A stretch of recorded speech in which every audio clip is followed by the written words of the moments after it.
Hello folks, welcome to el canal Channel Jose. Today we're going to show you, give you an idea how you can replace the fuel injectors on your 98 Nissan Frontier without taking it to a shop, and you can do this easy and cheaper at home. So for this, it's not complicated. You can do it at home. All you need is the new injectors. Also show you a little trick you can do so you can spill less fuel while you're doing this. And with that said, let's get started. So here we have the 4 new injectors that they actually are on this area. There's, you can see them, the green color, they're right in here. So to get to them, we're gonna have to remove all these air box, intake, filter, housing away. But before we start doing this, we have to do something else so we don't spill that much fuel while we're doing this. So right here in your cab on the driver's side, there's this panel, and this is a fuse box, and we are going to remove the fuel pump fuse, so that way the pump doesn't pressurize the system in case the key gets turned. And also we're gonna do this so we can inject or lose the pressure on the system by disconnecting the fuel pump, which is this fuse, 15 amps. So we'll take that off so that way the fuel pump gets de-energized, and we'll try to crank the engine so that way the the pressure gets lost. So when we take the fuel injectors off, there's no pressure build up in there. So we remove the fuse now. Now that we have removed the fuel pump fuse, now we have no power that can go to the fuel pump. So now we can start our engine, try to inject as much as fuel that the injectors can get out of the fuel rail, so that way there's no pressure build up in that system. So we start taking the fuel injectors out, there's not much fuel that can spill around the engine. So now we can start our engine up and try to get all that pressure to decrease.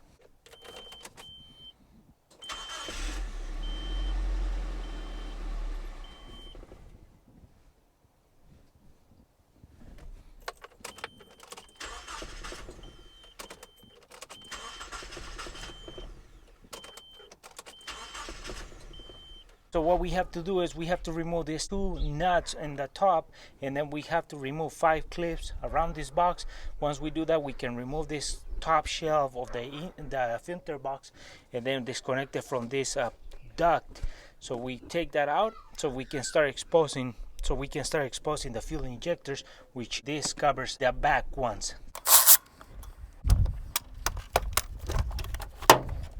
So now what we have to do is we have to remove the intake filter by removing this 10mm nut bolt that is right here in the back.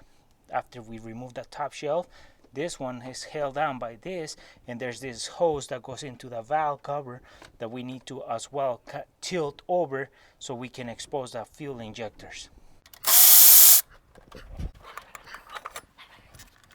So now that we have removed the box filter and everything, and we have just tilted the bottom piece over because of the hose, now we can expose, we have exposed 1, 2, 3, 4 injectors. And now to take them off, we have to use a Phillips screw driver, and it has 2 screws per injector.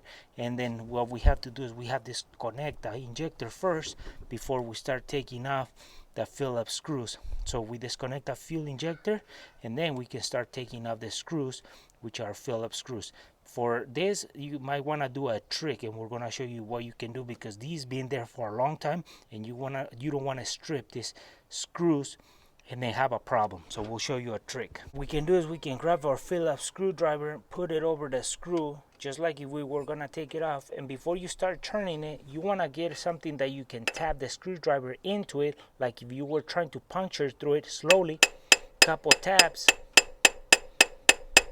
Once you do that, then you can start turning it, because what that does, the vibration can break threads loose, because they've been there for so long. And then because those screws, if they're stuck, you're gonna damage the fill-up area, and you're gonna have some problems taking them off. So you don't want to do that. You want to tap them with the screwdriver in there, so that way you can break off the bond and then start turning it. If you can't get it, try a little bit more and then try again, because they've been there for so long, and you don't want to damage those screws, because those screws are really hard to get them off from there if you don't to drill them out. So you don't want to do that.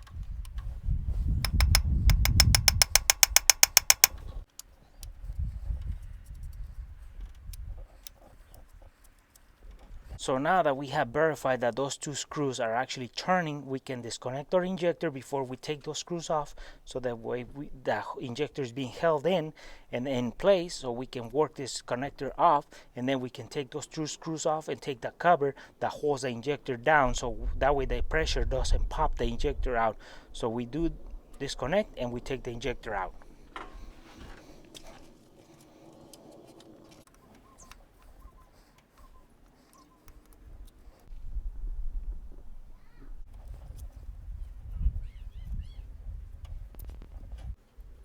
So now to take this fuel injector out, what we have to do is we move it side to side, and then we kind of pull it away so it comes out of the fuel rail. And we're going to expose it with another fuel injector, what we mean. From that injector in the engine right now, this is how much is showing up. This area is buried into the fuel rail, so we are doing this and then at the same time pulling it away, so all this slides out. There's an O-ring here and there's an O-ring here, so there is gonna be buried in there. So if you can, grab some pliers and slowly turn it around, turn it slowly, and then pull away. So that's how you pull these injectors out. The cover is to hold it in place so it doesn't pop out with the pressure. So now we grab our pliers and we grab the injector and we move it like this, and then we pull away from the fuel rail, so that way it comes out as we spinning, and then we pull it completely out. So this is the old injector and this is the new injector, and as we can see just by looking at it, it doesn't seem that bad, but we don't know how it is from inside and if it's leaking or if it's clogged, or so we're just replacing it because we've been having some trouble with the fuel system. So we put this one in, the new one, and then we start putting everything back together, and we continue down the road to replace all of them. So before I start sliding these injectors in, what I would do is I would add some grease, just a little bit, into the O-rings, so that way when they slide in they don't get damaged. So just by adding a little bit of grease, you can avoid cutting off one of these O-rings, so that would be a good thing to do.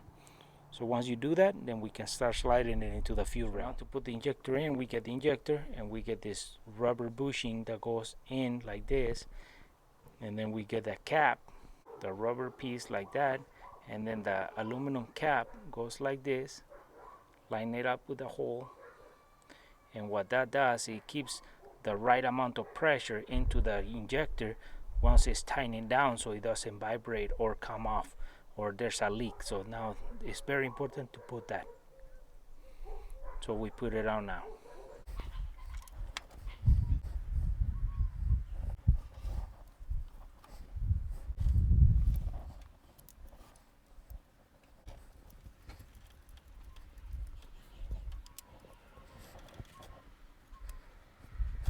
Now what we can do is we can connect the injector connector, so we are done with one and we continue down the road.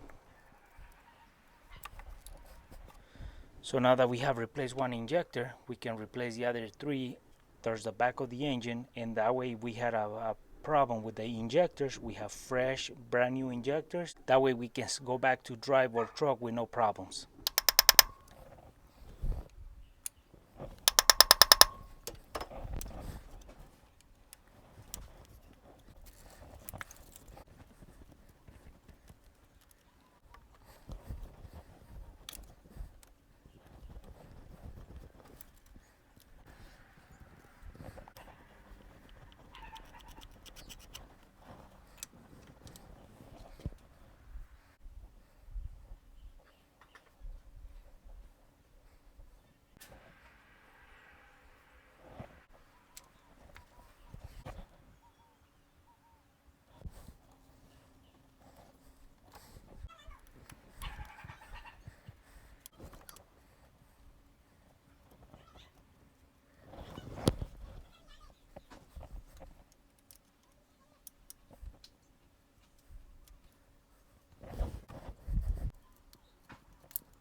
Now that we have replaced all 4 fuel injectors, what we can do is we can start our engine and see if everything works properly, if there's any leaks or anything out of the normal. So before we start putting the box in and the filter, because the engine will run without the air filter being on. And one thing I want to say is that the most important or the most hardest part of this is taking the Phillips screws off that secures the plate or the little cap that secures the fuel injector towards the system. So that's the hardest part. Other than that, everything can come out pretty easy. The injectors, you just gotta turn them, twist them a little bit so they can start coming out straight out. So with that said, let's put our fuse back into the fuse for the fuel pump and start charging our system and try to start the engine. So now we can put our fuse back in for the fuel pump and we can start charging the system and start looking for leaks or anything that is out of the normal, or see if everything's back to normal.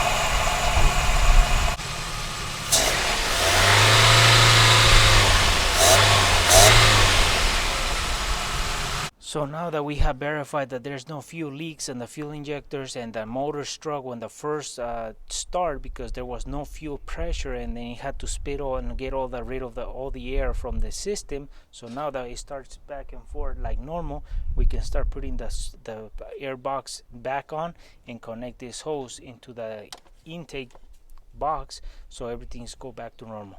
And if you did this where you flip the box over, there's a hose here that needs to be connected to the bottom of the intake air box right here.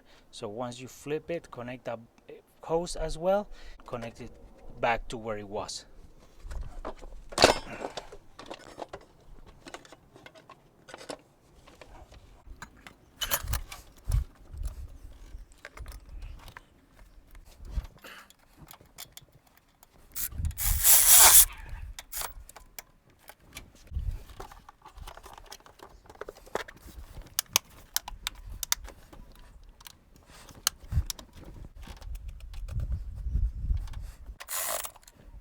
Now that everything's back to normal, we put the airbox and everything, we start our engine on with everything back on.